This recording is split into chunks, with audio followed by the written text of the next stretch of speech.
কাছে আর একটা কুকুর সারেন্ডার করলে সে কিন্তু আর মারে না, দেখছেন? দেখেন নাই? প্রত্যেক প্রাণীর সারেন্ডার পদ্ধতি আলাদা। গরুর সারেন্ডার কেমন? এর কাছে যদি কোনো গরু আত্মসমর্পণ করতে চায় তো মুখ কাগজ দিয়ে নাহে না নাক মিশে দেখবে যেন আমি পারতেছি না, মারিয়েন না, ও হালকাটা দাওয়া দিয়ে ফিরে চলিয়ে আর কিছু পায় না। পাখি পক্ষী মুরগি এদের সারেন্ডার ডানা নামাই দিয়ে কাজ করে দৌড় মারে, ও হালকাটা দাওয়া দিয়ে কয় এদিকে আর আসিস না, আর বেশি মারে না কিন্তু, ঠিক না? আল্লাহু আকবার। কুত্তর সারেন্ডার কেমন? ওই যে পেনাখালীর কুত্ত যদি বাঁশবাড়ি আসে, ওরা আবার সীমানা চেনে, জম্মের সিনা, ইসির সেটেলমেন্ট অফিসার ওকে সাথে পারবে না। হ্যাঁ, এই যে কুত্তই ওকে কবে থেকে আবার হয়েছে আল্লাহ জানে, আর এক এলাকাতে দাবল খেয়ে নিজের এরিয়া যাওয়ার সাথে সাথে মাজায় গামছা বাঁধে পতাকাও চুরি দাঁড়ায় যায়। এ ওটের ভাই যে ওর এরিয়ার মধ্যে চলে গেছে, ওর এসে আরএস বিআরএস এগুলো ঠিক মতো আছে। কুত্তর সারেন্ডার হলো পতাকা নামাই দেয়, লেজ নিচু করে দিয়ে এর বেকা হইয়ে কুড়াওয়াতে ক্যাক করতে করতে দৌড় দেয়। আর যেটা শক্তিশালী বাহাদুর সে ওরে জোরে জোরে দুই ধমক দেয়, আর এদিকে আর শুনে করে দিন, জিনিস আমরা এলাকার পাইছিও, ধমক দেয়। আর বেশি মারে না, আটটুক ধমক খাইয়ে চলে যায়, আটটুক ধমক দিয়ে চলে যায়। আর এই পশুর দল, এনিম্যাল, পশু তো ওদের পর ঘৃণা করে, কুকুরের নাক মুখ করে পেশাব করে, জোবাইদান আর নেতানিয়াহুর কথা বলেন, ঠিক ঠিক না? অসহায় দুর্বল নারী আর পুরুষ পাল্লি বিটা মানুষকে সামনে আয়, হামাসের সামনে আসতেছে, স্যান্ডেলের বাড়ি খেয়ে যাচ্ছে, একটুক একা কান পুতোই দিয়ে গাই মারে। পুতো চেনেন তো? মশলা বাটা কি দিয়ে? পুতোয়া না, পুতোয়া, হ্যাঁ, শিল। এই একটুক এক কান পুতোর মতো অস্ত্র বানাইছে 300 টাকা দিয়ে মোটে। এই 300 টাকা দিয়ে এক কান অস্ত্র বানাইয়া মারিয়ে দেয়, তার ঠেকাতি লাগে 1,20,000 টাকা দামের অস্ত্র। তাও ঠেকাতে পারে, আবার পারে না। আয়রন ডোম হয়ে গেছে, ঠেকানোর হাতিয়ারের নাম হলো আয়রন ডোম, তার ডোম হয়ে গেছে, কিচ্ছুতে কাজ হয় না। আল্লাহ বিটা মানুষের সামনে পারে না, অসহায় দুর্বল নারী আর শিশু বাচ্চাদেরকে ভুনা করে ফেলতেছে। কপালে আগুন জ্বলবে ইনশাআল্লাহ। আপনাদের কি বিশ্বাস? তাদের কপালে আগুন জ্বলবে ইনশাআল্লাহ।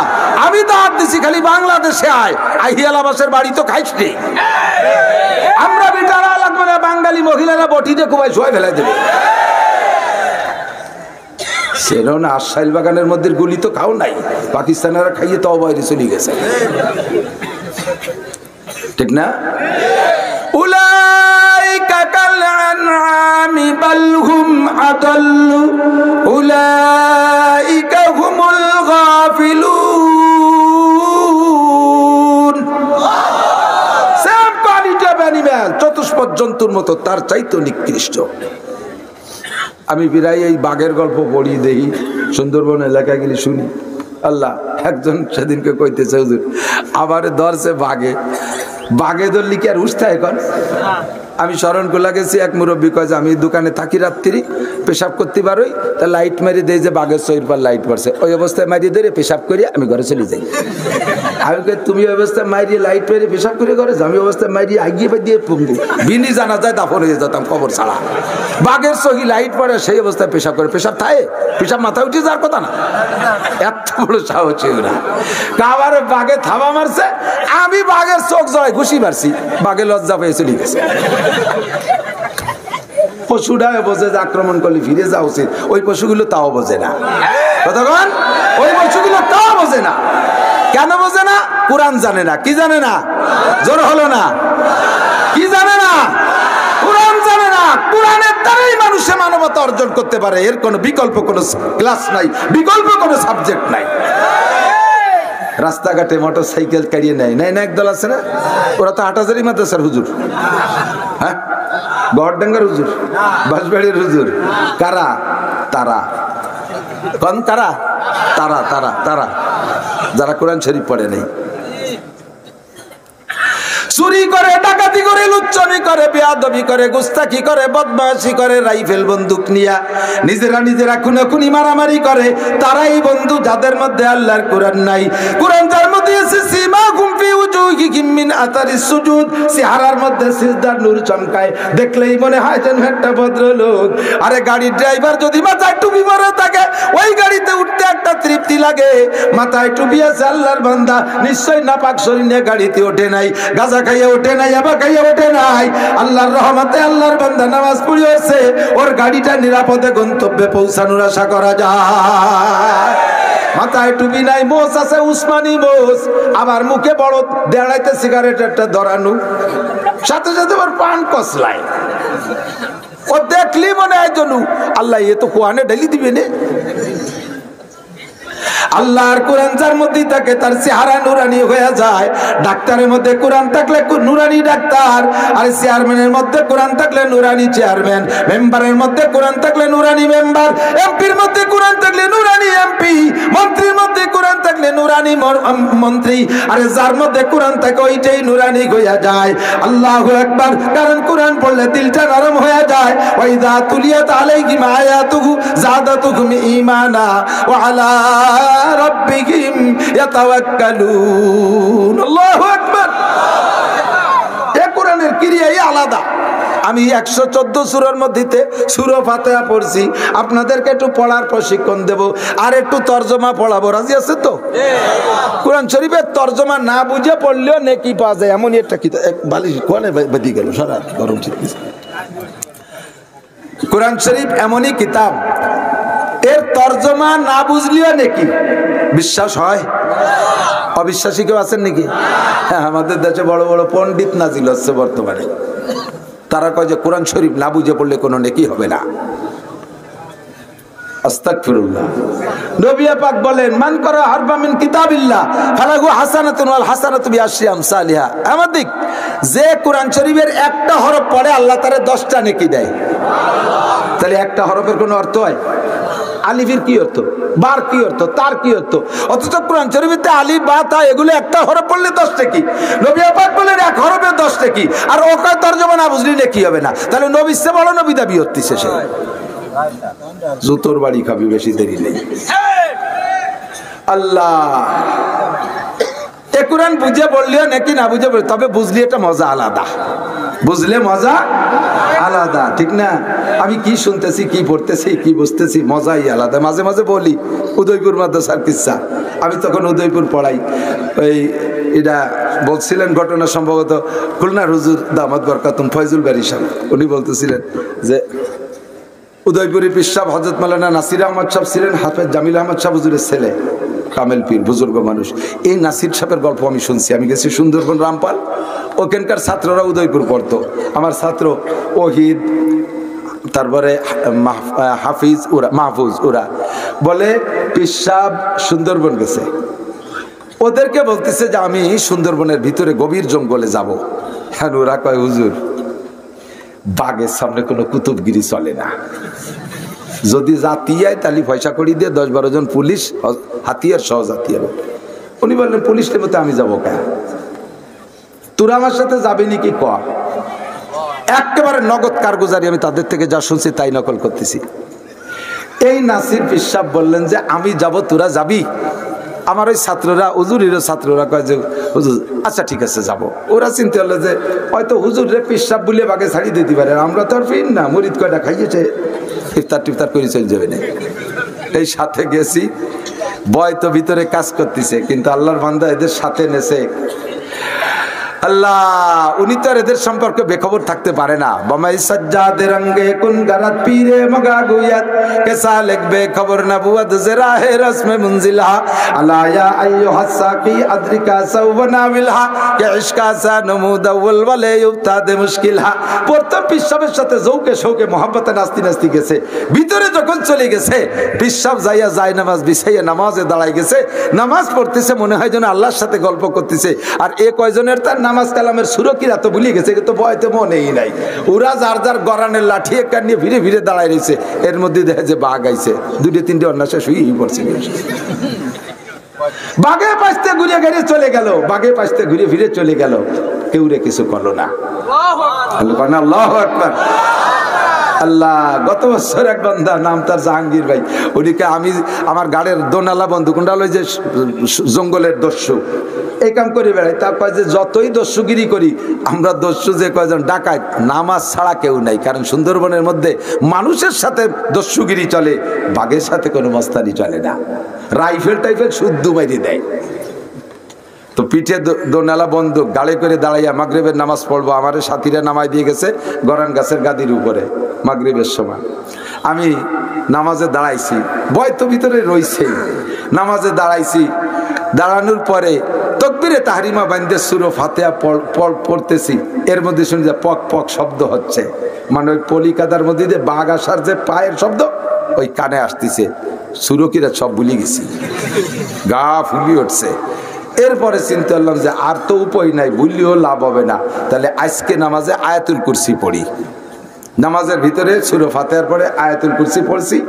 বাঘ আমার থেকে 3-4 হাত দূরে আইসা কুত্তো যেমন বসে ওইরকম কাদার মধ্যে বসে রয়েছে। আমি নামাজ শেষ করছি, 3 রাকাত শেষ করিয়া সালাম ফিরাইয়া বাম দিক যখন ফিরাইছি দেখি যে মুরব্বী বসা। আমি চট করে ঘাড়ের থেকে বন্দুকটা রেডি করে ওর দিক তাক করে বললাম, তুই আমারে কিছু কইস নেই, আমিও তোরে কিছু কব না, ওর সাথে গল্প করতেছি, আর 2 রাকাত বাকি আছে, চলে যা। কইলে ও উঠলো, উঠে আমার পিছন দিয়ে ঘুরিয়ে আইছে, ডাইন পাশে আবার বসছে। তো চিন্তা করলাম যে আগে যখন মারে নাই এখনো মারবে না, ওরে ওই জায়গা বসাইতে গেলাম, তুই বসে থাক, আমার আর 2 রাকাত বাকি আছে, পড়িয়ে নেই। বসাইতে আর 2 রাকাত পড়লাম। আল্লাহ, আর 2 রাকাত পড়ে সালাম ফিরে বললাম যে তুইও কিছু বলিস না, আমিও কিছু বলবো না, এখন কিন্তু রেডি হন, তুই আমার সাথে পারবি না। বাগন না, সে চুপ করে হেঁটে চলে গেল।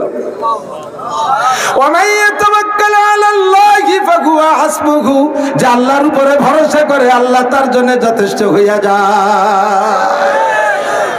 আল্লাহ, এই পীর সাহেব নাসির শাহ হুজুর, উনি যখন উদয়পুর মাদ্রাসায় তারাবির নামাজ পড়ে তখন শাহ সাহেব হুজুর রহমাতুল্লাহ আলাইহি ওনার পিছনে, নাসির সাহেব তো বড় মুজাহিদ মানুষ, আফগানের মুজাহিদ ছিলেন, তো তারাবির নামাজ পড়াচ্ছে, সূরা ইউসুফ পড়তেছে। সূরা ইউসুফ পড়তে পড়তে যখন যে জায়গা যাইয়া আছে না, সূরা ইউসুফ রে ভাইরা কুয়ার মধ্যে ফেলালো। এরপরে 2-3 আয়াত পরে যাইয়া কিছু ঘটে যাওয়ার পরে ফিরে আবার প্রতিক্রিয়া এসে উঠালো। তো উনি পড়তে পড়তে পড়তে পড়তে ওই ভাইরা ইউসুফ আলাইহিস সালামের কুয়ার মধ্যে ফেলালো, এই পর্যন্ত যাইয়া পরে 4-5 আয়াত ভুলে গেছে। ভুলে যাইয়া খানিক দূরিত্বে পড়া শুরু করছে। শাহ সাহেব তো হাফেজ না, পিছনে দাঁড়ায় শুনতেছে। সালাম ফিরানোর পরে কয়, হাফেজ সাহেব ইউসুফ আলাইহিস সালামের কুয়ার মধ্যে ফেলাইলে উঠাইলে তো না, যে উঠানোর কয় আয়াত পড়ি নেই। হ্যাঁ, কয় উনি হুজুর বলেন আপনি টের পারেন কেলে? কয় যে আমি তো তেলাওয়াতের হাফেজ না, আমি তরজমার হাফেজ। যারা তরজমা বোঝে, হাফেজরা যখন তেলাওয়াত করে ইমাম সাহেবরা তরজমার দিক খেয়াল রাখে, বড় মজা লাগে। আপনি কমপক্ষে সূরা ফাতিহাটার তরজমা শিখে নেন এবং পড়ার পদ্ধতিটা শিখে নেন, এক নিঃশ্বাসে সূরা ফাতিহা শেষ করে দেবেন না। ইমাম সাহেবরাও না, আপনারা পার্সোনাল পড়নেওয়ালারাও না, কখনো সূরা ফাতিহার এক নিঃশ্বাসে 2-3 আয়াত পড়বেন না। পড়ার পদ্ধতি হাদিসের ভিতরে আসছে, উলামায়ে কেরাম সাক্ষী দেন। যখন বান্দা সূরা ফাতিহা পড়ে একটা একটা আয়াতের পরে আল্লাহ পাক এক একটা জবাব দেয়। আপনি যখন পড়েন আলহামদুলিল্লাহি রাব্বিল আলামিন, সমস্ত প্রশংসা কার? আল্লাহর। কেন? তিনি রব্বুল আলামিন, সারা জগতের প্রতিপালক। আমারও পালে আল্লাহ, আমার মারও পালে আল্লাহ, আব্বারে পালে আমার আল্লাহ, আরে গরুটারে পালে আল্লাহ, শুকরটারে হারাম করেছে মানুষের জন্য, তবুও তারে পালা পোষা আল্লাহ করে কি করে না? শুকরের কোনো খাদ্য সংকট নাই, শুকরের বাচ্চা হইতে তার কোনো ডেলিভারিতে অপারেশন লাগে না, তার সবকিছু ব্যবস্থা আল্লাহই করে।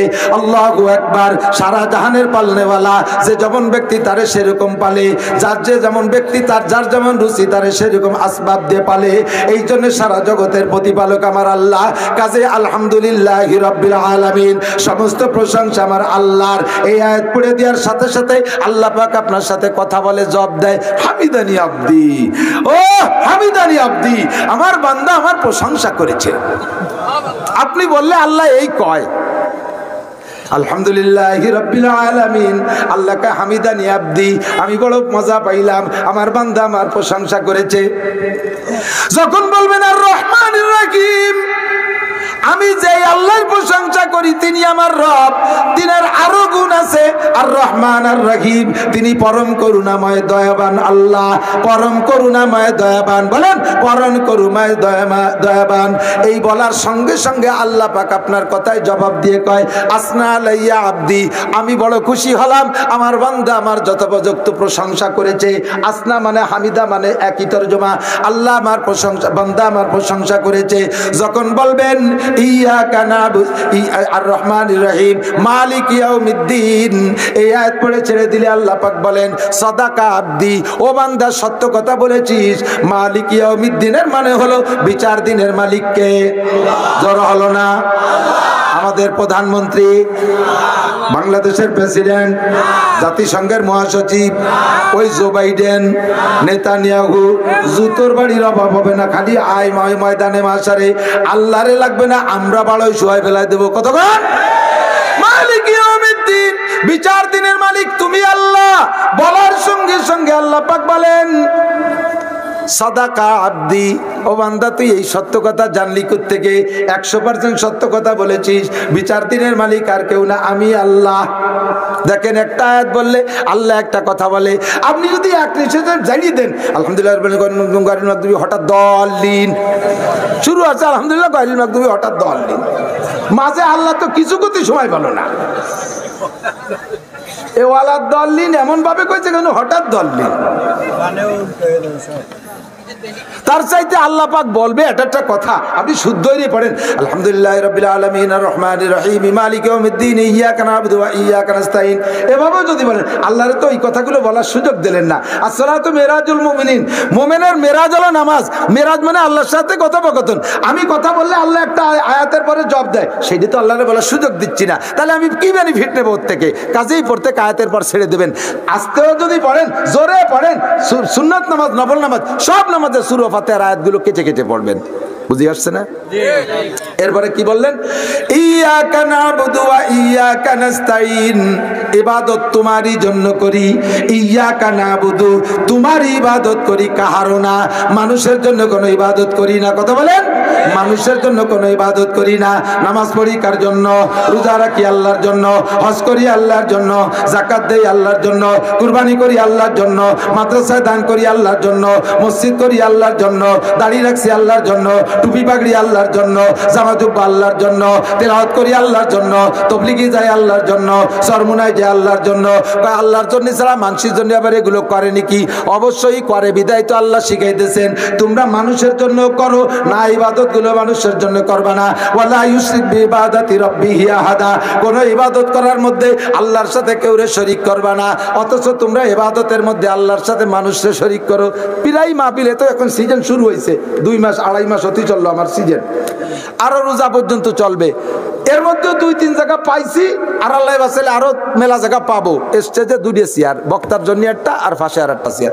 আবার ওই মুন্সিগঞ্জ, কিরানীগঞ্জের ওই দিক দিয়ে আছে 3টে, একটা চেয়ার এ পাশে বক্তার জন্য, এ পাশে একটা চেয়ার সভাপতির জন্য, আর এই পাশে একটা চেয়ার সাজায় ফুল টুল দিয়ে অত্যাধুনিক, ওটাই কেউ বসে না।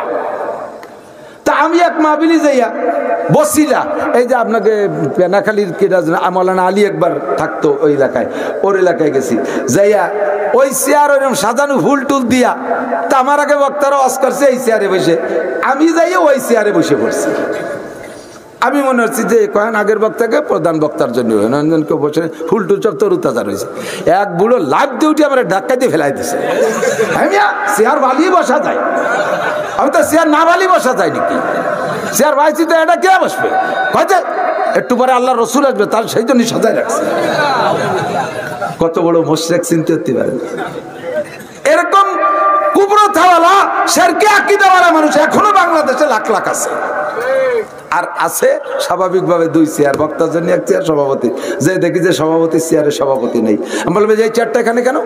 কয় যেটা সভাপতির চেয়ার, রাখতেন সভাপতিরে বসুক। কয় না উনি আসবেন না, ওনার সাথে একটু রাগারাগি হয়েছে, একটু মনমালিন্য হয়েছে। কি নিয়ে? কয় যে ওই যে ওনার নামে সে আল হাজ লেখা, ওই নেই নামে আল হাজ লেখি নেই। উনি এবার হজ করিয়ে আসছে, উনি কয় আমি 8 লাখ টাকা দিয়ে হজ করছি, তোর ওই আল হাজ লিখতে কয় টাকা বেশি লাগতো, আমি কি দিতে পারতাম না?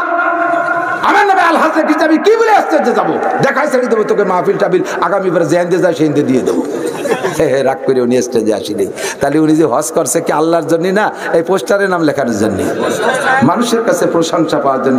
এর নাম হলো শিরিক ফিল ইবাদত। তুমি এই ওয়ালা ইউশরিক বিইবাদাতি রাব্বিহি আহাদা, ইয়াকা নাবুদু, হজ করি তোমার জন্য, মসজিদেরটা বানাইয়া আমার নাম আমার আব্বার নাম দিতে হবে, নেম প্লেটে নাম দিলে আমরা মসজিদ করে দেবো 2 কোটি টাকা দিয়ে। কেন তোমাকে নামের দরকার কি?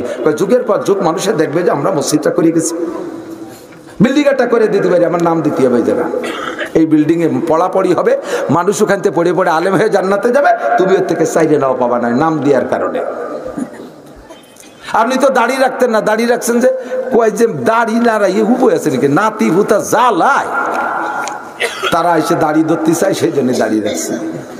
তাহলে আল্লাহর জন্য না, নাতি হুতার জন্য। আপনি তো নামাজ পড়তেন না, এখন মসজিদে এসে নামাজ পড়েন, বিটি গেজালায় থাকতে পারি না। আগে প্যান্ট শার্ট পরতেন, এখন যে জামা জুব্বো পরেন, আর কতদিন এখন প্যান্ট পরলি মানসি কি কয়, সেই জন্যই পাঞ্জাবি করছে, আল্লাহ কি কবে সেজন্যই না। এই সব ইবাদত। আপনি তো তবলিগি যেতেন না, জান যে এখন বুড়ো কালে তবলিগি যাবো না, যাবো কোন জায়গা, বাড়ি বিটি গেজালায় থাকতে পারি না, তাহলে সেই জন্যই তবলিগে যায়, আল্লাহর জন্য না। ইবাদত হবে সব কার? ইয়্যাকা না'বুদু ওয়া ইয়্যাকা নাস্তাঈন, তোমার ইবাদত করি, সাহায্য তোমার কাছে চাই, আমি জানি না আমার কি লাগবে, সব তুমি জানো। এই স্যালো মেশিন যে বানাইছে, স্যালো মেশিন, স্যালো মেশিনের ভিতরে কি লাগবে ওটা কি মেশিনই জানে? বোঝেন নাই কথা। কোন জায়গা গিরিশ লাগবে, কোন জায়গা মোবিল লাগবে, কোন জায়গা পেট্রোল লাগবে, কোন জায়গা ডিজেল লাগবে, এটা মেশিনই জানে না। কোন জায়গা ওয়াশার লাগবে, কোন জায়গা নাট লাগবে, কোন জায়গা বল্টু লাগবে, এটা মেশিনই জানে না, এটা জানে মেশিন বানানোওয়ালা, ঠিক কি না? আমি একটা মেশিন, আমার কোথায় কি লাগবে আমি জানি না, আমার কি লাগবে আমি জানি না, আমার মেশিন বানানো আমার আল্লাহ, আল্লাহই জানে। কাজে আমি অত বাংটা খুচরো দিয়ে কইতে পারবো না, আমি একবারে বলে দিলাম ওয়া ইয়্যাকা নাস্তাঈন, আমার জীবনে যা কিছু লাগবে সকল সাহায্য আল্লাহ তোমারই কাছে চাই। প্রত্যেকটা মনে থাকবে না তরজমা? এখন থেকে দেখবেন সূরা ফাতিহা পড়বেন আর এই তরজমাটা আপনার মাথার মধ্যে চলে আসবে। এবার বললেন আল্লাহ, সাধারণভাবে চাইলাম যা লাগবে তুমি বুঝে বুঝে দিবা, তা ঠিক আছে, তবে আমি কেটা আমার নিজের একটা দাবি আছে, এটা কি বলবো আল্লাহ? আল্লাহকে বলো, কি বলবা? আমার অনুরোধ হলো ইহদিনাস সিরাতাল মুস্তাকিম। বাংলাদেশ, আমি বাংলাদেশি তর্জমা করছি। আল্লাহ, বাংলাদেশে 12 কুতুবির বসত, আমলিগ, বিএনপি, জামাত, জাতীয় পার্টি, আটরশি, চন্দ্রপাড়া, মানিকগঞ্জ, সুরেশ্বর, বজেশ্বর, ইনায়তপুর, বাহাদুরপুর, শরীয়তপুর, মাদারীপুর, তবলিগ, সরমুনাই তবলিগ, এতাহাতি, ওয়াজাহাতি, কাদিয়ানি, হেজবুত তাওহীদের পাঙ্কু সেলিম, এরপরে দেওয়ানবাগি, কুতুববাগি, রাজারবাগি, আহলে হাদিস, এত ঝামেলা, আমি তো বুঝে উঠতে পারতেছি না আমি কোন দলে যাব। যে দলের হুজুর আছে সে এত সুন্দর ওয়াজ করে, মনে হয় যেন এইটাই ঠিক, আর একজন আছে তারে আবার জাহান্নামে ভাটাই দিয়ে, সে হুজুর আবার আলাদা একটা কয়, আমি কি করবো বুঝে উঠতে পারতেছি না। কাজে ইহদিনাস সিরাতাল মুস্তাকিম, এর মধ্যে সঠিক রাস্তা যেটা সেইটা আমারে দেখাও, বলেন আমিন। কতক্ষণ তাই না তরজমা? আমার সঠিক রাস্তা দেখাও, ইহদিনাস সিরাতাল মুস্তাকিম।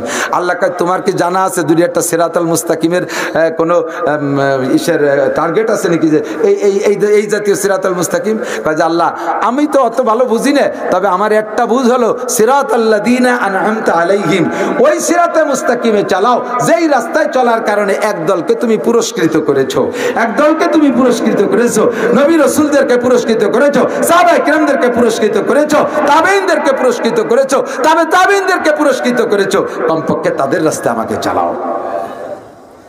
তবে আল্লাহ তোমার পায়ের টুপারে সিজদা দেব, তোমার কাছে অনুরোধ, তুমি এক দলের রাস্তা আমারে চালাবা না। আল্লাহ, আল্লাহ তোমার পায়ে ধরি, গায়রিল মাগদুবি আলাইহিম ওয়ালাদ-দাল্লিন, অভিশপ্ত যারা, পথভ্রষ্ট যারা, এই দুইটা দলে আমারে চালাবা না। আল্লাহ সব তাফসীরের কিতাবে লেখে মাগদুবি আলাইহিমের দ্বারা মুরাদ ইহুদি, আর দাল্লিনের দ্বারা মুরাদ উদ্দেশ্য নাসারা। ইহুদি আর নাসারাদের রাস্তায় চালাইও না, কারণ তুমি কোরআন শরীফের মধ্যে বলেছো ইয়া আইয়ুহাল্লাযীনা আমানু লা তাত্তাখিযুল ইয়াহুদা ওয়ান নাসারা আউলিয়া, হে অন্ধ জগতের অটল বিশ্বাসী পাগলরা, হে বাঁশবাড়িয়া জঞ্জনী এলাকার মুসলমানরা, হে দুনিয়ার মুসলমান ইমানদাররা, লা তাত্তাখিজুল ইয়াহুদা ওয়ান নাসারা আউলিয়া, ইহুদা আর নাসারাকে বন্ধু বানাবি না। তুমি বলেছো, কাজেই আমার অনুরোধ, গায়রিল মাগদুবি আলাইহিম ওয়ালাদ-দাল্লিন, আল্লাহ না খেয়ে যদি মরে যাই তবুও যেন আমেরিকা না যাই, না খেয়ে যদি মরে যাই আমি না ইহুদিদের দলভুক্ত না হই। আল্লাহ আমাদেরকে হেফাজত করো, জোরে বলেন আমিন। গায়রিল মাগদুবি আলাইহিম ওয়ালাদ-দাল্লিন। বন্ধুরে, ইহুদিরা অভিশপ্ত, অভিশপ্ত ইহুদিরা অভিশপ্ত, কারণ এরা সেই পূর্বকাল থেকে মুসা আলাইহিস সালামকে জ্বালাতে জ্বালাতে আইছে। মুসা আলাইহিস সালাম নগদে চোখের উপরে এক গাদি মুজিজা দেখাইছে তাদেরকে।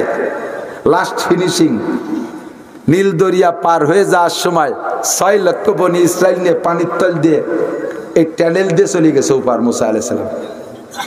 সেই টানেলের মধ্যে ফিরাউনরা নামছে। এই এদিক গাজা আলারা টানেল করছে, তার মধ্যে তারা আছে না মারা গেছে? বলি কথা কয় না। গাজা আলারা টানেল করছে, তার মধ্যে তারা আছে না মারা গেছে?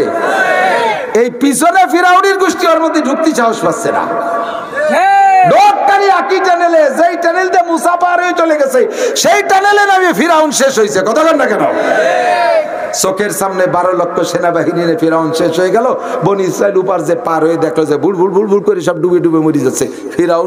ফিরাউন ছাড়া আর একজনও মুখুচো করতে পারে নাই। ফিরাউন শুধু বাইয়ে চাইয়ে উঠিয়ে কোনো মতে মুখুচো কয়, প্রথম কয় আমানতু বিরব্বি মুসা ওয়া হারুন, আমি মুসার রব আর হারুনের রবের উপরে ঈমান আনলাম। আল্লাহ কয়, দেখ কত বড় বিয়াদব, চুবনি খেয়ে মরে, এখনো কয় না আমি আমার রবের পর ঈমান আনলাম, এখনো কয় মুসার রব আর হারুনের রব। এই ইহুদি, এই নেতানিয়াহু, ও কয়, ওই ইহুদিরা বলতেছে যদি এবার হেরে যাই, কয় যেভাবে আমরা মার খাচ্ছি তাতে তো বুঝে আসতেছে না মুসার হারুনের রব কি আমাদেরকে পরিত্যাগ করলো নাকি? ফিরাউন মার্কা কথা। ফিরাউন যেমন কয় মুসার রব আর হারুনের রব, এ নেতানিয়াহু কয় মুসার রব আর হারুনের রব, ওর কিছু হয় না। একজনটা জিজ্ঞেস করছে, এই লোক তোর কি হয়? আমার আব্বা শালা, কলিয়া জামার মামা, তা কয় না। আমার রব তা না কয় মুসা আর হারুনের রব। তারপর ঈমান আনলাম। আল্লাহ কয় অহংকার কমে নাই, আর একটা ছোট্ট সুবনিতে ছাড়িয়ে দে, তবে মারিস নিয়া। আর একটা সুবনি দেশে গলা সমান পানি খাইয়ে এবার বাসাইছে। এখন কয় যে কাজ হবে না, অকলি ভালো তাকতি হবে। তো কি কবা? খাইবার কইতেছে লা ইলাহা, কলেমা পড়ার নিয়ত করে ফেলাইছে। আর উপায় নাই, এখন তার কোনো খারাপ না। আমার মাতুবাড়ি স্থলে চলে, পানির মধ্যে চলে না। আমরা উপর দিয়ে বোমা মারতে পারি, বাংকারের মধ্যে যে টানেলের মধ্যে কিছু করতে পারি না। এই জন্য বুঝে ফেলাইছে যে উপরে পারছি, পানির তলে পারবো না, বাঁচতে হলে সেই জায়গা মতো যাইতে হবে। কলেমা পড়ার সিদ্ধান্ত নিয়ে শুরু করে দিয়েছে লা ইলাহা, এরা আ করছে লা ইলাহা কইয়া। মুসা আলাইহিস সালাম কয়, আল্লাহ তোমার যে সংবিধান, মান কানা আখিরু কালামিহি লা ইলাহা ইল্লাল্লাহ ফাদাখালাল জান্নাহ, মরার আগে যদি পুরো লা ইলাহা ইল্লাল্লাহ কইই ফেলে তারে তুমি maaf করে জান্নাতে দাও। শয়তানটা জ্বালায় থাকতে পারলাম না, মিশরে চলে আসলাম নীল দরিয়ার চরের পারে, যে আমার টামা কচি কাঁচা নিয়ে, মহিলা পুরুষ নিয়ে। আর ও যদি এখন লা ইলাহা ইল্লাল্লাহ কইয়ে বেহেশতে চলে যায়, তাহলে আর ওই বেহেশতে যাইয়ে তৃপ্তিও পাবো না। ও জায়গা যে ও শয়তানি হবে। জান না, আমাকে সমাজে আছে না, মোল্লাকে কবরস্থানে আমরা লাশ মাটি দেব না, কারণ ওকে সাথে দুনিয়ায় থাকতে গ্যাঞ্জাম, কবরে যাই লাগি যেতে পারে, পাওয়া যায়। আল্লাহ কয় কি যে আল্লাহ ও যদি ইল্লাল্লাহ কইয়াই বলে, আল্লাহ কয় ওর চাইতে তোমার চাইতে ও দুশ্চিন্তা আমার আছে বেশি, ওরে আমি ওই সময় ইল্লাল্লাহ কোথায় দেবো? আজরাইল দেরি করো না, এক্ষুনি ওর মুখে প্লাস্টার করে দাও। আজরাইল আলাইহিস সালাম সাগরের পাড়েতে পলি কাদা নিয়ে মুখ মারিয়ে দিয়ে পলি প্লাস্টার করে দেখে যা সারা শয়তান, ইল্লাল্লাহ কইতে দেবো না। লা ইলাহা, কোন ইলাহ নাই, তার মানে আল্লাহও নাই, পাক্কা কাফের হয়ে শেষ হয়ে চলে গেছে। বনি ইসরাইল এই ইহুদির গোষ্ঠীরা চোখের সামনে দেখলো যে ফিরাউন শেষ হলো আর তারা বেঁচে গেল মুসা নবীর ওসিলায়। এরপরে কয় মুসা তুমি নবী কিনা তা মানতে কষ্ট হচ্ছে, ভালো করে বুঝে আসতেছে না। কি হলি বুঝবি? তাড়াতাড়ি পানির ব্যবস্থা করো, গলা শুয়ে গেছে, পানির ব্যবস্থা করো। মুসাকে আপাতত নীল দরিয়াতে একটু খা, পরে আমি টিবলের একটা ব্যবস্থা করতেছি, ওই একটা কিছু কয় যে না, নীল দরিয়া ফিরাউন মরিয়ে পয়সে পানি গন্ধ হয়ে গেছে, ও খাওয়া না, পারলি তুমি খাও, না পারলি ছেড়ে দাও, আমরা ফিরাউনের দেশে চলে যাই, শহর খালি হয়ে গেছে, এক একজন এক এক দালান ভাগে পাবো। মুসা আলাইহিস সালামকে আল্লাহ কোন জ্বালায় পড়লাম, আল্লাহকে তাড়াতাড়ি পানির ব্যবস্থা করো, পাবো কোথায়? মুসা আলাইহিস সালামের কাছে একটা পাথর ছিল, আল্লাহকে ইজরিব বিআসাকাল হাজার, লাঠি দিয়ে পাথরে বাড়ি মারো, ফানফাজারাত মিন হুসনাতা আশরাতা আইনা, একে বাড়িতে 12টা টিউবওয়েল দিয়ে পানি চালু হয়ে গেছে। 6 লক্ষ বনি ইসরাইল একটু পাথরের পানি 40 বছর খাইছে। এটা মুসা আলাইহিস সালামের মুজিজা না? তাহলে মুসা নবী আর মানতি বাকি আর বুঝতে বাকি থাকে? এরপর কয় মুসা না, তৃপ্তি হচ্ছে না, তুমি যে নবী তাড়াতাড়ি ঘর না বানাই দিলি হবে না। মুসা আলাইহিস সালামকে আল্লাহ তাড়াতাড়ি ঘর দাও। আল্লাহ তাআলা ফেরেশতার মাধ্যমে মেঘ এক চাক উঠই ওদের মাথার উপরে দাঁড় করে দিয়েছে। এই মেঘ 40 বছরের মধ্যে 1 ফুট বৃষ্টি পড়ে নাই, সরিয়েও যায় না। সকালের হালকা রোদ লাগে, বিকেলের মিষ্টি রোদ চোখ লাগে, প্রখর রোদ্র থেকে বেঁচে যায়। সুন্দর ঘর, কত সুন্দর। মুসা নবী বুঝতে কি আর বাকি থাকে? এরপর কয় যে তুমি আসমানি কিতাব না দিলি ভরা তোমার নবী বলে স্বীকার করবো না। মুসা আলাইহিস সালামকে আল্লাহ এই দেখলো কি বিপদে ফেলালে, জান কিতাব আমি কি নিজে নিজে বসে লিখবো নাকি? আল্লাহকে আসো কিতাব দিচ্ছি, ওকে বসাইতে আসো। হারুন আলাইহিস সালামের দায়িত্ব দিয়ে যে আমার ভাই ওনার ভাই হারুন আলাইহিস সালাম নবী, ভাই তুই একটু আগে দেখিস, সে কিন্তু জন্মের গাড়িও জাত কোনটা কোন দিকে গাইটি একটু খেয়াল রাখিস, আমি কিতাব নিয়ে আসি। কিতাব আনতে গেছে, আল্লাহ যাওয়ার পরে আল্লাহ পাক বলতেছে, মুসা বলতেছে আল্লাহ তাড়াতাড়ি কিতাব দাও, আমার উম্মতের স্বভাব কিতাব তো জানো, অজাবের চলিয়ে ওভার পার হইয়া, ও যদি একটা কেলা গাছও ভাই ভাইয়ে ভাই ফেরাউনি দেশে চলে যাবে, তাড়াতাড়ি কিতাব দাও। আল্লাহ কয় ওই চিন্তা তোমার না, সুমসালাসিনা লাইয়ালিয়া তাতারা, কিতাব নিতে হলে 30 দিন রোজা থাকতে হবে। মুসা আলাইহিস সালাম তয় না হয়ে গেছে, পাবো এই নেনে যায়, আমার কিতাবই নিয়ে সার 2 বার পড়া লাগবে না খালি। 30 দিন শেষ, কিতাব দেয় নেই, কয় যে আরো 10 দিন চিল্লে ফুরাতি, ব্যাগ চিল্লে না হলে হবে না। যাই হোক বাহরাল কিতাব একখান নিয়ে আসছে বনি ইসরাইলকে, মুসা হয়ে গেলে 3 দিন পর আসবা, সে জায়গা 40 দিন পরে আইসো, এই কিতাব তো আল্লাহ দেয় না, নিজে বসে বসে লেখছো। এই নেতানিয়াহুর গোষ্ঠী কয় কত বড় গাড়িও চিনতে দিত, বলে খড়ম দিয়ে বড় দাঁত ফেলাই দেওয়ার দরকার। এখন কয় কি লেখছে কিতাবে কও? তো কিতাব ওরা যেমন বেয়া মশলা ওইরকম করা, জামাই কাপড়ি ময়লা লাগলি দুলি পাক হবে না, ওটা কেটে বেলায় দিতে হবে। কয় যে তোমার জামা কেটে বেরোবে, আমরা পারবো না। পরের ভাতায় কি লেখছে পড়ো, পরের ভাতায় লেখছে গায়ে ময়লা লাগলে ধুইলে সাপ হবে না, ওটুক কেটে বেলায় দিতে হবে। এটা কথা হলো? এ জীবনে আল্লাহ করতে পারে না, তুমি আগের আগে নিজে লেখছো। পরের ভাতায় কি লেখছে কও? যে ভাতা উজলে আরো কঠিন।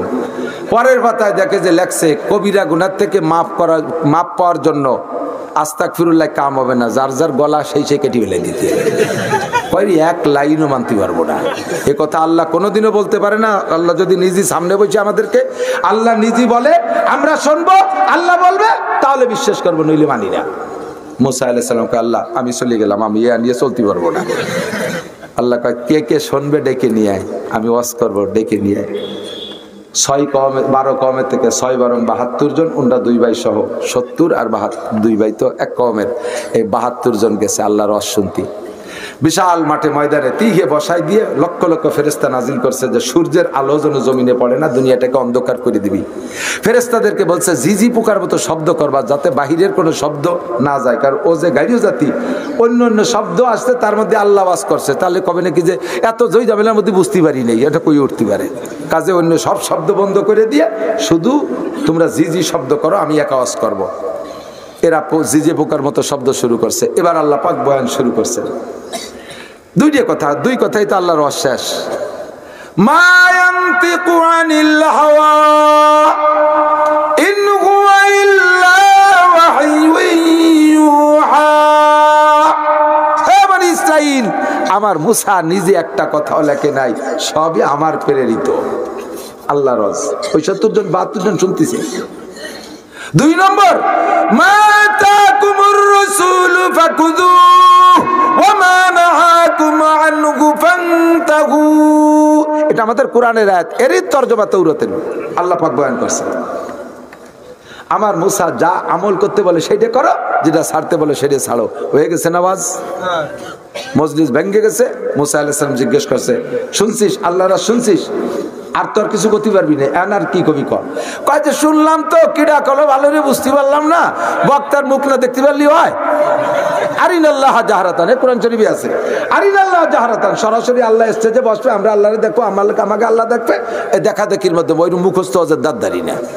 মুসা আলাইহিস সালাম দেখ বাড়াবাড়ি করিস না, আমি আল্লাহরে দেখতে চাইছি, একটু তুর জাবালের একটু নূর তুর পাহাড়ের উপরে রাখছে, আমি আল্লাহকে বলছি রব্বি আরিনি আনজুর, আল্লাহ জীবন করে তোমার সাথে গল্প করি, তোমারে না দেখতে পারলে তৃপ্তি হয় না, আমার একটু দেখা দাও। আল্লাহ কয় ক্বাল আলান তারানি, ও মুসা আমারে দেখে সহ্য করতে পারবি না। আমি পিড়ে পিড়ি করলে আল্লাহ বললেন আমি তাহলে একটু নূর ওই তুর পাহাড়ের উপরে রাখবো, ফাইন ইস্তাকাররা মাকানাহু ফাসাউফা তারানি, আমার সামান্য নূর দেখে যদি সহ্য করতে পারো তাহলে আমি পূর্ণ নূর তোমাকে দেখা দেব মুসা। ফালাম্মা তাদাল্লা রাব্বুহু লিল জাবাল জালাহু দাক্কা ওয়া কাররা মুসা সাইকা, আল্লাহ সামান্য একটু নূর তুর পাহাড়ের উপরে রাখলেন, মুসা আলাইহিস সালাম একটা চিৎকার মেরে অজ্ঞান হয়ে পড়ে গেলেন। আর ওই তুর পাহাড় পুড়ে ছাই হয়ে খান্ডা খান্ডা হইয়া খণ্ড বিখণ্ড হয়ে পড়ে গেল, সুরমা হয়ে গেল তুর পাহাড় পুইড়া। মুসা নবী বলে আমি আল্লাহর সামান্য নূর দেখে সহ্য করতে পারি নাই। হে বনি ইসরাইল, আল্লাহরে দেখতে চাস না? আরে তোরা সাধারণ মানুষ সহ্য করতে পারবি না, ওরা কয় আল্লাহর আইনে দেখাতে পারবা না, এখন একটা বাহানা করে এড়াই যাচ্ছ। দেখাও, আমরা হার্ট তোমার মতো হার্ট নাকি? আমরা বেটা মানুষ, কলার জাড়ে। আল্লাহ কয় ঠিক আছে বিটা মানুষ দা। আজরাইল আর জিব্রাইল দুইজনে দাঁড় করে দিয়েছে আসমান সমান বডি বানাইয়া 70 ডরে সামনে করে। এবার দুইজনে আল্লাহ হুকুম দিয়েছে একটা দাবড়ি দে, খালি একটা ধমক দে, জোরে একটা ধমক, কয়েকটা ধমক দিয়েছে 70 ডে মরিয়ে গেছে। কোনটা দুই ভাই বাদে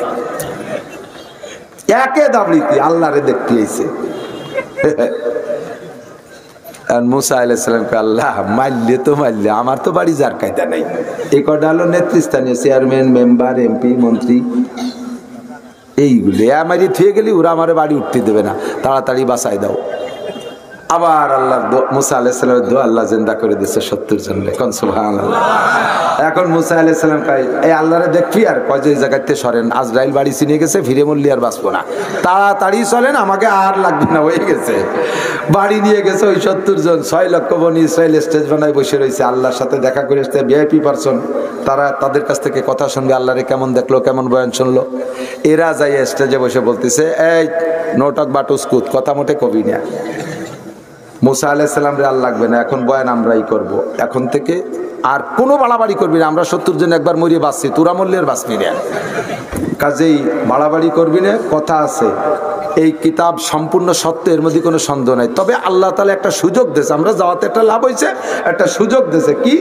মুসা আলাইহিস সালাম কান খাড়া করছে, আল্লাহ এরা আবার কি কইয়ে ওঠে, ওই যে আল্লাহ বলছে যে জিরা পারো আমল করিও, জিরা না পারো দরকার নেই, কঠিন হলি বাদ দিও, শেষ রাত্রি উঠার দরকার নেই, গোসল ফরজ শীতকালে ও করা লাগবে না, যা যেটা আবারও করুন আবারও না করুন। মুসা আলাইহিস সালাম কইতেছে এই কল কোন সময় কইছে এক সময় আপনি খেয়াল করেন নাই। এই ইহুদির গোষ্ঠী, ওই যে ইসরায়েলের ইহুদির গোষ্ঠী, এই শয়তানের দল এইভাবে জ্বালাইছে। মুসা আলাইহিস সালাম কয় আল্লাহ এই কোন জাতের পালাই পড়লাম, তোরা সব কটা মরিও গেলে আমরা দুই ভাই তাজা থাকলাম, ফাঁকে তোকে করলো, তোরা শুনলে আমরা শুনলাম না। মুসা আলাইহিস সালামকে আল্লাহ বলতেছেন মুসা আর তোমার চিন্তা করা লাগবে না, এখন থেকে আমার, আমি তো শুরু করছি বয়ান, ওকে শেষ পর্যন্ত আমি দেখায় ছাড়িয়ে দেবো। পাহাড় একটা উঠে দিয়েছে মাথার উপরে, ছোট ডারো মাথায় থাকে, বড় ডারো মাথায় থাকে, শোয়া ডারো মাথায় থাকে, দাঁড়ানো ডারো মাথায় থাকে, এমন এক পাহাড়। এই পাহাড় আর সরে নড়ে না, ওর তলে থেকে কিছু করা যায়? এখন তওবা হচ্ছে, কঠিন তওবা। মুসা তাড়াতাড়ি পাহাড় সরাও, আর বাড়াবাড়ি করবো না, সব হয়ে গেছে, সব কিছু অবসান হয়ে গেছে, এখন পাহাড়টা সরাই দাও। মুসা আলাইহিস সালামকে আল্লাহ দাও তার পাহাড় সরাই দেন, কি এরা যাবে? মুসা আলাইহিস সালামের দোয়ায় আল্লাহ তাআলা পাহাড় সরাই দিয়েছে। সরাই দেওয়ার পরে আবার সেই কর্মকারের লোহা,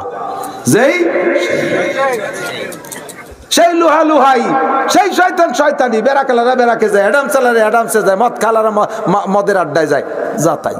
মুসা আলাইহিস সালামকে আল্লাহ দেখলে কাজটা করলো কি, তো এই তোরা করলি কি আর করলি কি?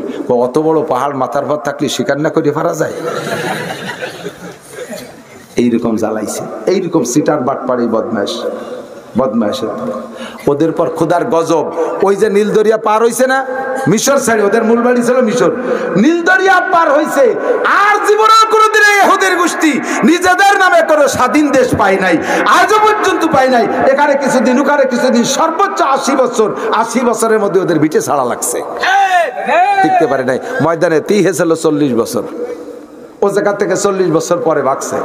এরপরে এই জায়গাও 76-77 বছর হচ্ছে, বেশি দেরি নাই। ওই এই 80 বছর পুরার আগে হাইতে তারা খাবে, অথবা বেশি মারামারি হতে 80 বছর যাবে, টিকতে পারবে না ইসরায়েলের গোষ্ঠী ইনশাআল্লাহ।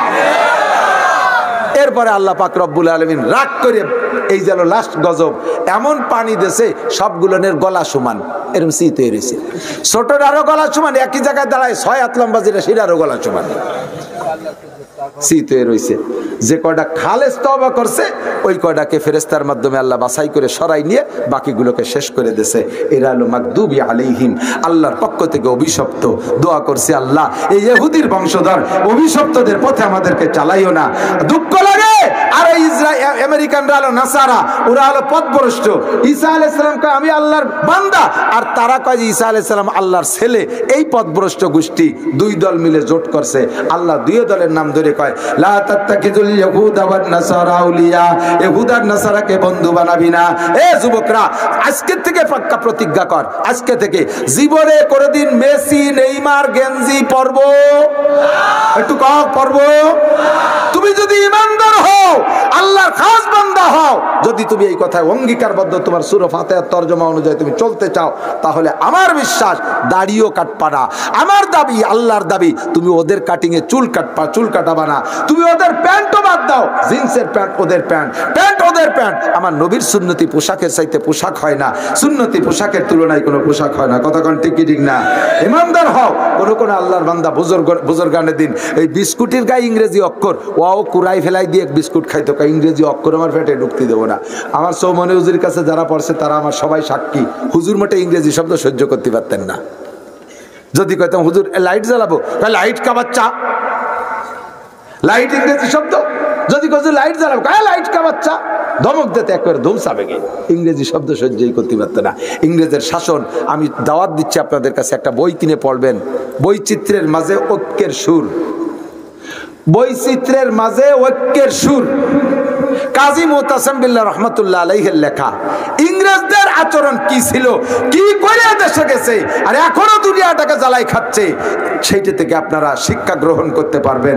আল্লাহ তাআলা আমাদেরকে সূরা ফাতিহার এই তরজমা তার আংশিক তাফসীরের থেকে যা শিখছি এরপর আমাদের সকলকে আমল করার তৌফিক দান করে। সবাই বলি আমিন। আল্লাহুম্মা সাল্লি আলা মুহাম্মাদিন ওয়া আলা আলি সাইয়্যিদিনা মুহাম্মাদিন ওয়া বারিক ওয়া সাল্লিম। আল্লাহুম্মা সাল্লি আলা মুহাম্মাদিন ওয়া আলা আসবে ওকে ওকে ভাব দেখতেছে, ফেরেশতারা স্লোগান দেবে জান্নাতি জান্নাতি জান্নাতি কে লাফাইতে থাকবে। হিসাব করে জান্নাতে এখন মাত্র 1% বাকি আছে, 99% হয়ে গেছে। এই 1%-এর খাতা দেখতে যে দেয় যে ফজরের 2 রাকাত নামাজ নাই। এখন ফেরেশতারা বলবে আল্লাহ কেমন হলো, লোকটা তো বিরাই ডুয়ে গেছিল, এর অল্পটু জন্য ঠিক গেল, কি এরা যায় আল্লাহ। আল্লাহ কি করা যাবে না, নামাজের জন্য তো 230 কোটি 40 লক্ষ বছর পোড়া লাগবে, ওইটুকু পুড়িয়ে টুড়িয়ে তারপরে বেচতে দাও, পোড়াই টোড়াই বেচতে দাও। আল্লাহ 2 রাকাত ফজরের নামাজ এমন গাটমুহিয়ে এসে ভিড়ে চলে যাবে। ওর তো 100 খতম কোরআন শরীফ আছে, ওইটাকে ওই জায়গায় দিয়ে দেবো। 100 খতম কোরআন শরীফে ফজরের 2 রাকাত, কয় না না কোরআন শরীফের তিলাওয়াতের নাকি আলাদা দাও। ও তো 5 বার উমরা করছে, তার দুটো উমরা কে জায়গা দিলি হয়, কয় না না উমরার নাকি আলাদা দাও। তাই ইয়া সারবো কি দেব, নামাজ লাগবে, নামাজের গ্যাপ নামাজ দিয়ে পূরণ করতে হবে। নামাজ বাকি থাকতে 1 সেকেন্ডও সামনের দিকে যেতে পারবে না, 1 কদমও না, নামাজ দিতে হবে। ফেরেশতারা মুখখান বেজার, এমন জায়গা থেকে ফিরে যাবে দোজখে, খুঁজতে খুঁজতে খুঁজে খুঁজে কোনো জায়গা নামাজ আর 2 রাকাত পায় না। অবশেষে আল্লাহ তো আওয়াবিনের নামাজ পড়তো, আওয়াবিনের নামাজ পড়তো। আবার তারাবি পড়তো 20 রাকাত, ওদিকে রাসূলুল্লাহ সাল্লাল্লাহু আলাইহি ওয়াসাল্লাম তারাবির হিসাব নেছে 8 রাকাত করে, ওই জায়গা 12 রাকাত বেশি রয়েছে। কি করা যায়, ও তো 20 রাকাত তারাবি পড়তো, 8 রাকাত জমা নেছে তারাবির নামে, আর 12 রাকাত বেশি। আল্লাহ হ্যাঁ নামাজ দিলেই হবে, তারাবির থেকে 2 রাকাত দাও, নামাজের সমাধান নামাজ দিয়ে হবে, অন্য কোনোটাই দিয়ে হবে না। এই যে এখন নফল নামাজ যেখানে জীবনে যা পড়ছেন, ফরজের যত গ্যাপ গর্ত আছে সবগুলো আল্লাহ তাআলা নফল দিয়ে পূরণ করার ব্যবস্থা করে দেবে। কিন্তু নামাজ দিয়ে, নামাজ রোজায় দিয়ে হবে না, নামাজ তিলাওয়াত দিয়ে হবে না, নামাজ হজ দিয়ে হবে না, নামাজের গ্যাপ যাকাত দিয়ে পূর্ণ হবে না, নামাজের গ্যাপ নামাজ দিয়েই পূরণ করতে হবে। এই জন্য ফাঁকে ফাঁকে কিছু নফল পড়িয়ে রেখেন। আমাদের দেশে 8 রাকাত তারাবির একদল লাগছে না, উঠে পড়িয়ে বুখারী শরীফ বগল ভরিয়ে নিয়েছে। বুখারী শরীফ এই যে বগল বড় বুখারী শরীফ, কথা কর সাথে সাথে বগলেতে ফস করে টাইম দিয়ে বুখারী বেরোয় না, বগলের লোম টাইনি ছেড়ে তা আল্লাহ জানে। বুখারী তুই সহি দেখছিস কি উঠায়, যারা পড়ছে বুখারী শুনিয়ে দেন, 2 কেনের গায়ে 12 কেজি ওজন। আর ওকে বগলের মধ্যে 60 খান বুখারী, 60 খান বুখারীর মধ্যে নিয়ে আইছে 8 রাকাত তারাবির দলিল। আমরা বেটারা 30-35 বছর বুখারী শরীফ পড়াই, আর পড়ার মতো পড়ছি আলহামদুলিল্লাহ। বাংলার জমিনে লক্ষ লক্ষ উলামায়ে কেরাম বুখারী শরীফের বড় বড় আলেম, তারা জীবন ঘুরে বুখারী পড়িয়ে পাইল না তারাবির নামাজ 8 রাকাত, আর ওই স্কুল কলেজে পড়িয়া 2 কেজ ছটি বইয়ের মধ্যে পেয়ে গেছে তা বুকে তারাবির নামাজ 8 রাকাত। যদি কিয়ামতে নবী পাক তারাবির নামাজ 20 রাকাত করে হিসাব নেয়, এই তারাবি 20 রাকাত করে জমা দাও, তুই পড়ছিস জীবন ভরে 8 রাকাত, এই 12 রাকাত পাবি কার কাছে? খয়রাত করবি কোন জায়গা? কিডা তোরে 12 রাকাত দেবে? আর যদি তারাবি 8 রাকাত করে হুজুর হিসাব নেয় যে 8 রাকাত করে তারাবি জমা দাও, আর তুমি পড়ছো 20 রাকাত, 8 রাকাত জমা দেওয়ার পরে 12 রাকাত থেকে যাবে। এই 12 রাকাত নামাজ জীবনে ফরজের যত গ্যাপ গর্ত আছে, এই 12 রাকাত দিয়ে সেই গর্ত বন্ধ করতে পারবা। কথা কি বোঝা গেছে? তাহলে তারাবি কয় রাকাত? অনেকে আমাদের আকীদার এই 20 রাকাতের পক্ষের মসজিদে যাইয়া যে সময় 8 রাকাতে সালাম ফিরে যে গুড়গুড় করে বার হয়ে চলে যায়। তো যাইস কে? কয় যে 8 রাকাত, 8 রাকাত শুনছি, যে অমুক কইছে, মুজাফফর বিন মোহসেন কইছে, আব্দুর রাজ্জাক বিন ইউসুফ কইছে, ডক্টর জাকির নায়েক, হযরত মাওলানা ডক্টর জাকির নায়েক। এদেশের এত বড় বড় হযরত মাওলানা সদর সাহেবের মাসলা তোমার ভালো লাগলো না, হাফেজের মাসলা তোমার পছন্দ হলো না, ডক্টর জাকির নায়েকের ফতোয়া তোমার ভালো লাগছে। সে তো ডাক্তার, সে কি ডাক্তার? ডাক্তার ফতোয়া দেবে কেন? ডাক্তার ফতোয়া যদি দেয় তাহলে আমারে আর এক দায়িত্ব দিতে হবে, আমারে সুযোগ দিতে হবে, আমি এই দেশের সমস্ত মানুষের চোখ অপারেশন করে দেব। আসো আমার কাছে হাতিয়ার আছে, আইসিও স্যান দিয়ে কাটি কাটি চোখ ঠিক করে দেবো, আসো। আমাদের ভবানীপুরের মুফতি সাহেব মহিবুল হক সাহেব যদি সকালবেলা রাতের বেলা মাইকিং করে দেয়, সুখবর সুখবর সুখবর, কি খবর? কয় আগামীকাল সকালবেলা থেকে ভবানীপুর মাদ্রাসায় তো অনেক কিছু হয়, মুফতি মহিবুল হক সাহেব আর এটা মাওলানা মুফতি মাসুদ সাহেব, এই দুইজনে মহিলাদের সিজার করে বাচ্চা বের করে দেবে, পয়সা করিয়ে নেবে না। যাবেন কেউ? কেউ বউ নিয়ে যাবেন? যদি মোহাব্বতের ঠেলায় জানো, আমাকে নিজেকে হুজুর যাই একটু দিই, উনার কি এই জায়গা হাত দেওয়া ঠিক হবে? কি দিয়ে পোষ দেবে? কোন জায়গা বাঁধাবে পোষ? কিভাবে তারে বাঁচাবে? এরপরে টেনে টুনে বেরোলো, সে নাড়ি কাটতে যদি ভাসে তার একটা কাটি ফেলে দেয়, ভালো চক্কা না আরবে, তাজা বাচ্চা মেরে ফেলাবে, এই ভয়ে হুজুরকে কাছে যাবেন না সিজার করাইতে। তাহলে হুজুরকে দায়িত্ব যদি সিজার করা না হয়, তাহলে ডাক্তারের দায়িত্ব ফতোয়া দেওয়া হতে পারে না। ডাক্তার তুই হাসপাতালে চাকরি করবি, ওখানে কাজ করবি, তুই ফতোয়ার মধ্যে আসিস না, এর কিচ্ছু বুঝিস না। আমি কোরআন শরীফে একটা আয়াত পড়বো, সে তার ভিতরে তুই মশলা বের করে দিতে পারবি, তো 14 গোষ্ঠীও পারবে না, কোনোদিনও পারবে না। সময় নাই বিদায় ভালো বলতে পারতেছি না, ছোট্ট করে একটু না বললেও বুঝবেন না, মনে করবেন যে বুঝই দিয়ে চলে যাচ্ছে। কোরআন শরীফের একটা আয়াত শোনেন, উলামায়ে কেরাম আছে, উসুলুস শাসির ভিতরে নুরুল আনোয়ার ভিতরে আমরা খুব সুন্দর করে পড়াই, ওয়া হামলুহু ওয়া ফিসালুহু 30 শাহরা, কোরআন শরীফের আয়াত। বুঝছেন তো? আয়াত তো বুঝছেন? কোরআন ওয়া ফিসালুহু 30 বাংলা তরজমা শোনেন, এরপরে আপনি মশালা বের করে দেবেন। শিক্ষিত জনগণ আছেন, অনেকেই আছেন। হামলুহু গর্ভ ধারণ করা, এখনই কোরআন শরীফে বঙ্গানুবাদ তরজমা থাকলে নিয়ে আসেন, যদি ভুল বলি আমারে নামায় দেবেন। হামলুহু মানে গর্ভ ধারণ করা, ফিসালুহু মানে বাচ্চাকে দুধ থেকে বিচ্ছিন্ন করে দেওয়া। কয়টা কাজ? গর্ভ ধারণ করা, বাচ্চাকে দুধ থেকে বিচ্ছিন্ন করে দেওয়া। এই দুটো কথা পর পর বলে টাইম বলছেন আল্লাহ তাআলা 30 শাহরা, 30 মাস। কয় মাস? 30 মাস। এখন আপনার বাংলা কিন্তু উভয়, এর বেশি নাই। এর থেকে আপনি মশালা কিভাবে বের করবেন? কি কি মশালা বের করতে হবে?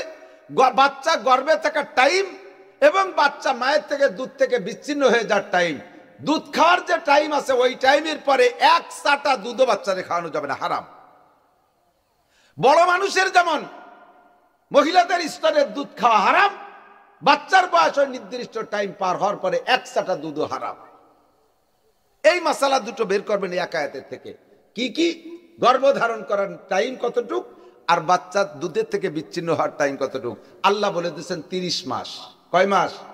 এবার আপনি বলেন, এই প্রত্যেক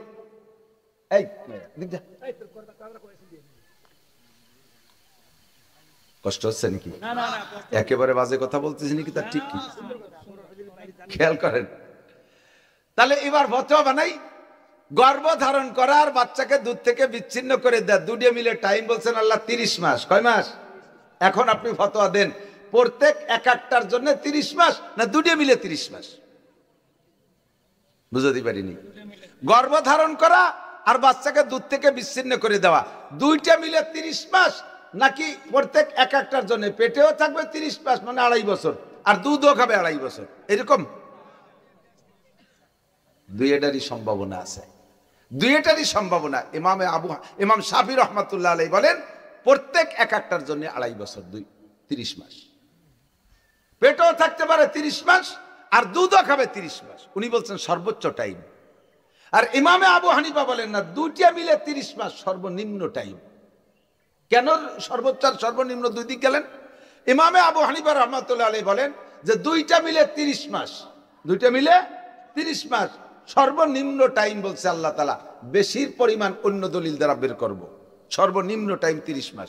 এখন 30 মাস যেহেতু বললেন, তাহলে এবার ভাগ করতে হবে। তাহলে ভাগ করাতে এই আয়াতের মধ্যে ভাগ করা নাই, তাহলে আমার হিসেব মতো আমি ইনসাফি ভাগ করতে গেলে কি ভাগ করতে হবে? পেটেও থাকবে 15 মাস, দুধও খাবে 15 মাস, দুইটাই অসম্ভব। 15 মাস দুধ খাইও অনেক বাচ্চা বিচ্ছিন্ন হতে পারে না, তার আরো বেশি খাওয়া লাগে। আর 15 মাস পেটে আল্লাহ এ জামানায় যে সিজারের আমাকে হুজুররা আছে, আমাকে রেজওয়ানের ক্লিনিকে গেলি সে পাওয়া যাবে কি পরিমাণ বাচ্চা এখন সিজারে। আগের বাচ্চারা নরমাল, আগের মা চাচিরা নরমাল ডেলিভারির অপেক্ষা করতো, আল্লাহর কাছে দোয়া করতো, কান্নাকাটি করতো, নরমাল ডেলিভারি হতো। আর ইদানিং 90% বাচ্চা নরমাল ডেলিভারি হচ্ছে না, সিজারে বের করা লাগতেছে। 9 মাস হওয়ার পরে 10 মাসে পড়লি কয় তাড়াতাড়ি ক্লিনিকে নাও, বাঙ্গিসে বেশি বড় হয়ে যাচ্ছে, সিংকেটি বাইরতি হবে, ঠিক না? তাহলে 15 মাস যদি থাকে, তাহলে মাসে বাচ্চা বড় হয়ে যাবে না পেটের মধ্যে, ওই তাই তো বাঙ্গিসে বেশি বড় হয়ে যাবে, সাথে সাথে সিজারে নেয়। তাহলে 15 মাস তা আমার ইনসাফি কায়দায় ভাগ করছি, তাহলে আসল ভাগটা কেমন হবে এইটা আপনি খুঁজে বের করেন। বলেন আয়াতের ভিতরে থেকে মাসালা আপনি বের করে বলেন।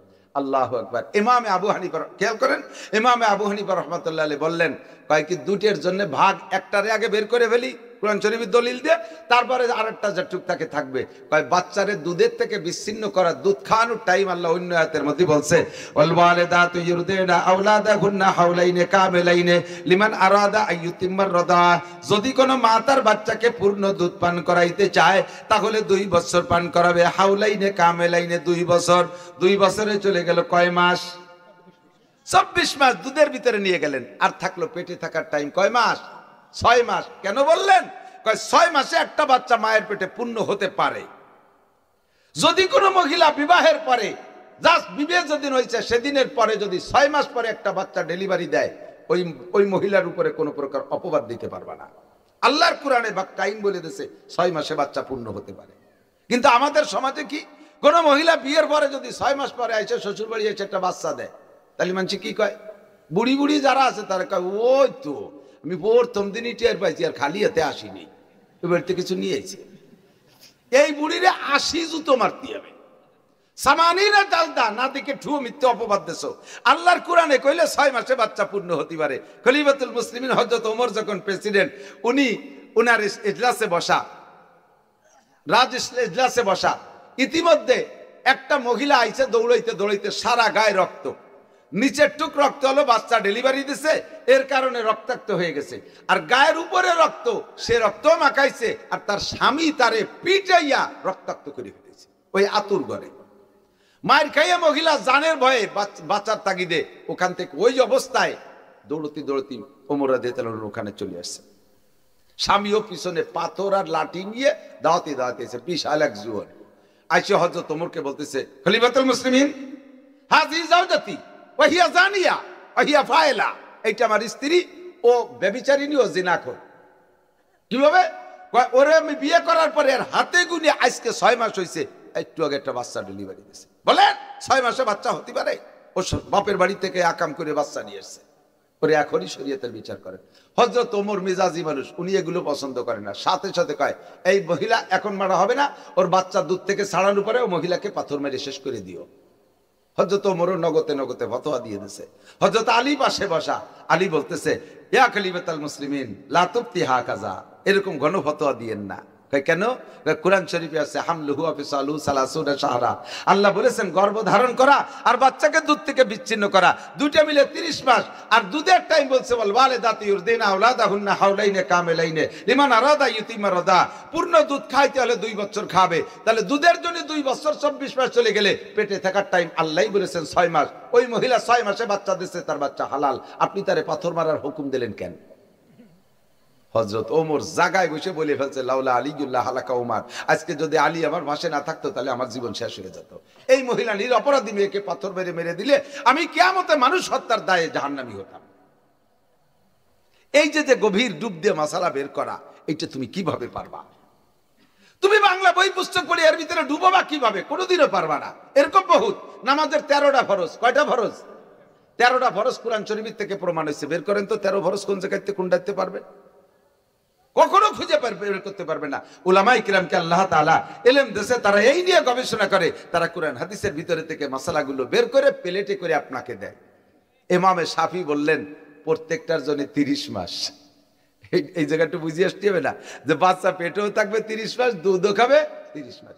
ইমামে আবু হানিফা ওই জায়গা বলছেন যে 2 বছর কোরআনে বলছে, আর হাদিসের দ্বারা 2.5 বছরের কথা আছে বাচ্চাদের দুধ খাওয়ার টাইম।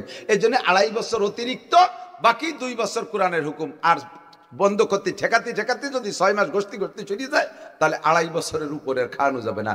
তো ইমাম আবু হানিফা দুধের থেকে বিচ্ছিন্ন করার টাইম 2.5 বছর হাদিসের দলিলের দ্বারা রাখছেন। আর ইমাম শাফি বলেন ওই কোরআন শরীফের আয়াতের দ্বারাই দুটেরই 2.5 বছর টাইম। তো দুধ তো 2.5 বছর খালো, পেটে 2.5 বছর থাকবে, তা কি রে সম্ভব?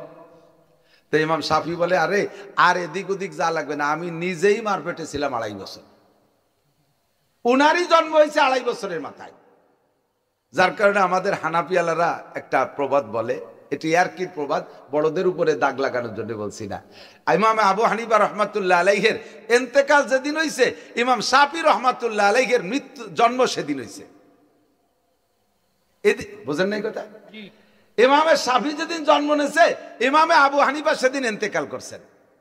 তো আমাদের হানাফিয়ালারা শাফিয়ালারা আমাদের বলে যে আমাদের ইমামের জন্ম যেদিন হয়েছে ভয়তে তোমাদের ইমাম মরিয়ে গেছে। এবার হানাফিয়ালারা কয় যে আমাদের ইমামের হায়াত শেষ হয়ে পারি নেই, ভয়তে তোকে ইমাম জন্মই নেই, 2.5 বছর খালি মার পেটে পলাই রয়েছে। ওর কথা ছিল আরো তো 1.5 বছর আগে, 2 বছর আগে, ভয়তে জন্মই নেই ফাউ কথা। বাকি ইমামে শাফি রহমাতুল্লাহ আলাইহি 2.5 বছর মায়ের পেটে ছিলেন। সাহাবাদের ভিতরে কয়েকটা প্রমাণ পাওয়া গেছে 2.5 বছর মায়ের পেটে ছিলেন, 30 মাস। এর থেকে বলে যে আল্লাহ তাআলা সর্বোচ্চ টাইম বলেছেন। কথাটা কেন বলছেন এ জায়গাও কিছু হিকমত আছে, একটু বুঝতে হবে, একটু বলে যাই, একটু খেয়াল করেন। কেন বলছেন সর্বোচ্চ টাইম? কাজে একটা লোক যদি বাংলাদেশে স্ত্রীকে বিয়ে করে রেখে আজকেই বিয়ে করার পরে 1-2 রাত বাসর করার পরে বা সংসার করার পরে স্বামীরা চলে গেছে বিদেশ যাওয়ার পরে যদি 6 মাস পরে একটা বাচ্চা হয়, তাহলে এই বাচ্চাটারে ইমাম আবু হানিফার মাসালা অনুযায়ী হালাল বলতে হবে। আর যদি ওই মহিলার পেটে 2.5 বছরের ভিতরে যে একটা বাচ্চা হয়, 2.5 বছর শেষ হতে তাহলেও বাচ্চাটাকে হালাল বলতে হবে, ওই স্বামীর সন্তান বলে বলতে হবে। আল্লাহ কুরআনে বলছে 30 মাস পর্যন্ত বাচ্চা পেটে থাকতে পারে। এখন আমাদের পরীক্ষা নিরীক্ষার যুগ আছে, এই পরীক্ষা নিরীক্ষা তো আলাদা জিনিস। কথা বলতে বলতে সরে চলে আসছি। তো কোরআন হাদিসের ভিতরে ডুবইয়া উলামায়ে কিরাম শরীয়তের মাসালা বের করে তারা খুঁজে পাইল না যে তারাবির নামাজ 8 রাকাত, আমরা জীবন ভরে পাইলাম 20 রাকাত। আর উন্ডা 6 পাতার বুখারী আলারা বাড়ি বাড়ি দাওয়াত দিয়ে বেড়াচ্ছে তারাবির নামাজ 8 রাকাত। যদি কিয়ামতে নবী পাকের কাছে 20 রাকাত তারাবি জমা দেয়া লাগে, তাহলে তুমি 8 রাকাত আল্লাহ আর 12 রাকাত কোন জায়গা খয়রাত করবা? তোমারে কেউ 1 রাকাতও ভিক্ষে দেবে না। কাজে আমরা তারাবি কয় রাকাত পড়বো? 20 রাকাত। নিয়ত আছে তো ইনশাআল্লাহ? হুজুর বলেন নামাজের, রমজানের রোজার একটা পজিটিভ যেমন বলছি, হুজুর বলেন মান সামা রমাদানা ঈমানা ওয়া ইহতিসাবা গুফিরা লাহু মা তাকাদ্দামা মিন যামবিহি। যে ব্যক্তি রমজানে ঈমানের সাথে সওয়াবের আশায়, একটু বলবেন ঈমানের সাথে মানে আল্লাহর হুকুম এই কথা বিশ্বাস করে, রোজা কার হুকুম? ফামান শাহিদা মিনকুম শাহরা ফালইয়াসুম। এই আয়াতের দ্বারা রোজা ফরজ হইছে।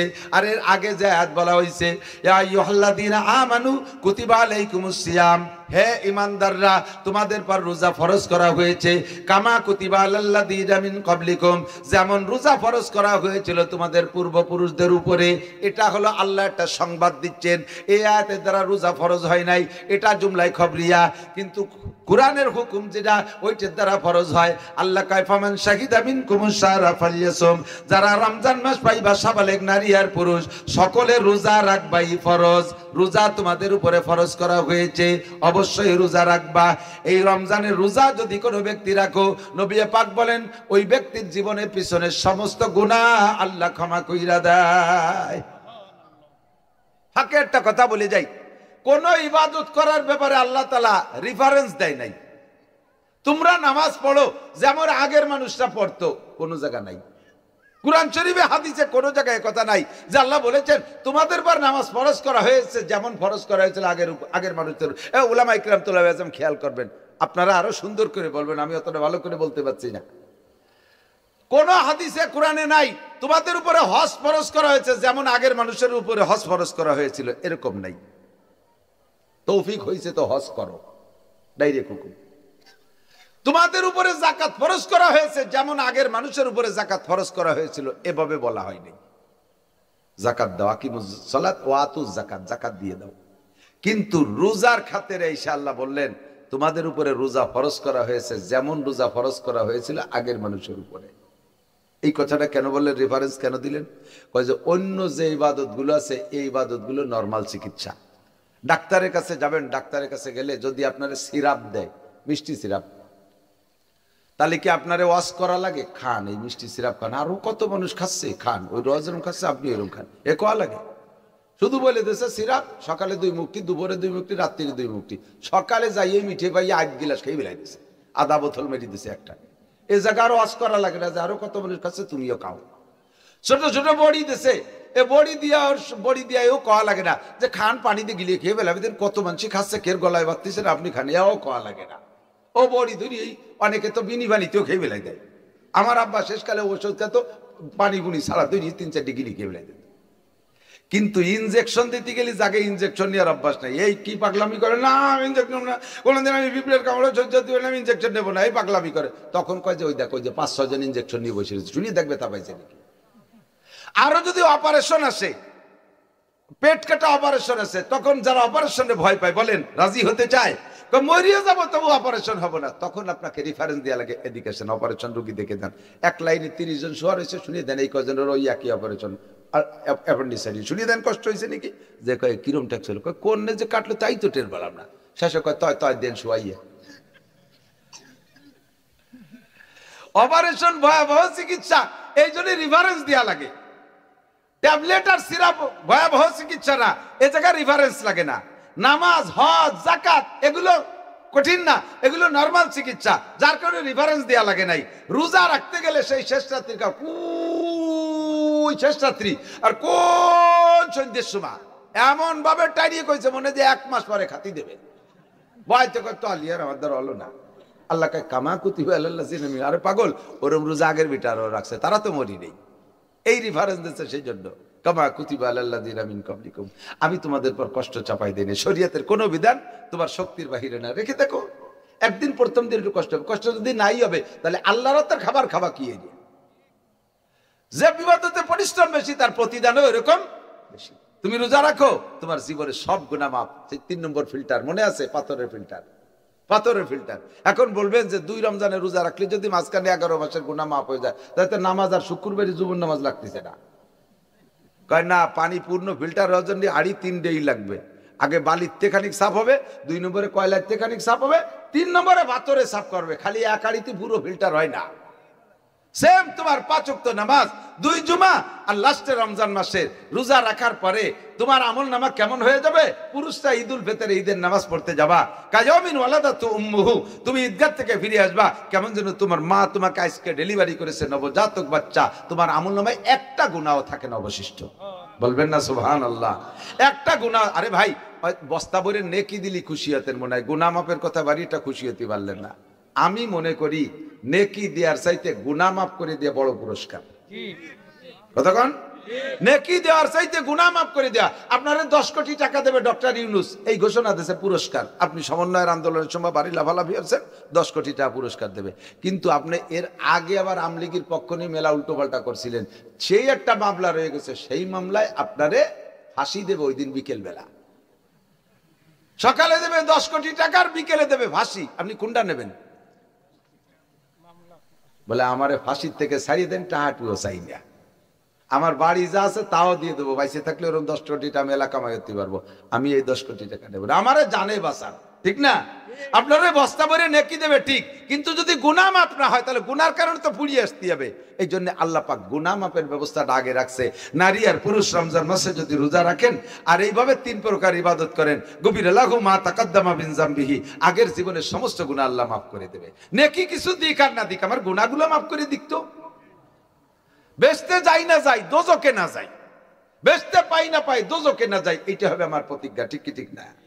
এরপরে হুজুর বলেন 2 নম্বর রমজানের রোজার সাথে আরেকটা ফিল্টার আছে, আমান কামা রমাদানা ঈমানা ওয়া ইহতিসাবা গুফিরা লাহু মা তাকাদ্দামা মিন যামবিহি, যারা রমজান মাসে রোজা রাখার পরে 5 ওয়াক্ত নামাজ ও তারাবির নামাজ পড়ে, ওই লোকটার বিগত জীবনের কোনো গুনাহ রমজানের শেষ পর্যন্ত থাকে না।